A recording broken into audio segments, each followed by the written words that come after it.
Welcome to the Rochester, New Hampshire History Podcast, a monthly show that will shine a light on a piece of history that has been all but forgotten. In the old, cold spring cemetery in East Rochester are two reminders of one of the saddest days in the city's history. On July 11th, 1914, 6 children's lives were cut short in a horrific accident. 3 of the children are buried here. This tragic story was the headline for all local newspapers.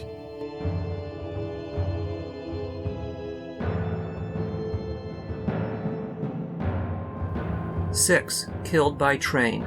The worst accident occurring in this vicinity for many years happened in North Rochester, New Hampshire, last Saturday afternoon at 5 o'clock, when a buckboard loaded with young people from East Rochester, returning from a Sunday school picnic, was struck by a freight train. 6 killed and several others seriously injured. The day started out in East Rochester with a party of young church members of the Free Baptist Church heading out to Milton for a picnic. Their transportation was a 2-seated carriage driven by Reverend Miles Tupper and a large buckboard drawn by 2 horses driven by Guy Hayes. According to a newspaper story, Hayes was recovering from an injury he received in an East Rochester mill, which left him weak and unable to control his team of horses. Because of the threat of rain showers, a few church members wanted to postpone the picnic for another day. They were overruled, and they started out from East Rochester to Milton. The picnic had its share of excitement, as the Reverend's daughter almost drowned in the lake. Also, the Reverend's son went missing, but was found in the Milton woods after a quick search. The picnic ended abruptly when it started raining. On the return trip to East Rochester, Reverend Tupper drove the 2-seater with a few passengers, while the buckboard contained the Reverend's wife and the others. Since Reverend Tupper's carriage was faster than the buckboard, he crossed the North Rochester Railroad crossing first, without incident. There had been differing accounts of what actually happened next. Several newspapers reported that the children in the buckboard were singing church hymns, which drowned out the sounds of the oncoming train's whistle, while it has also been reported that the children were tired and were resting in the buckboard. Whatever the reason, the driver of the buckboard did not hear the train whistle and assumed he had the right of way at the railroad crossing. A local newspaper reported the accident as such.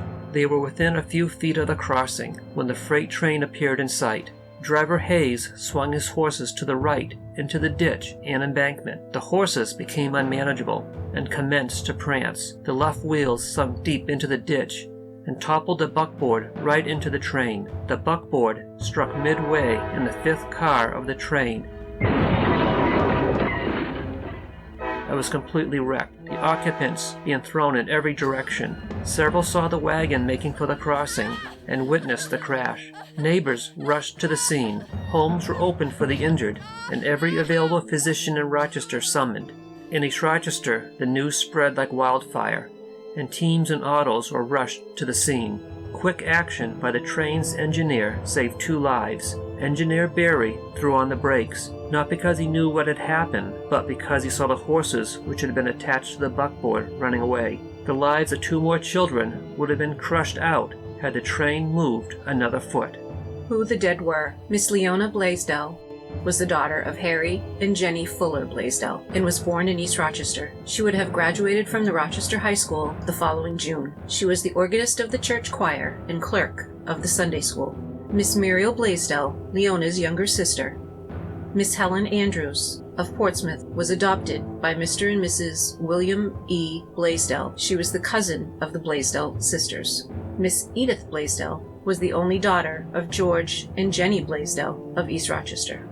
Miss Ruth T. Libby was the oldest daughter of John and Ida Libby and was born in East Rochester. Later, she moved to South Lebanon. Eddie Devaney of Blackington, Massachusetts, is the son of Mr. and Mrs. Peter Devaney. For a number of years, he resided in East Rochester. 5 funerals were jointly held on July 14th, Tuesday afternoon, at 2 o'clock in the Free Baptist Church in East Rochester. All places of business in East Rochester were closed.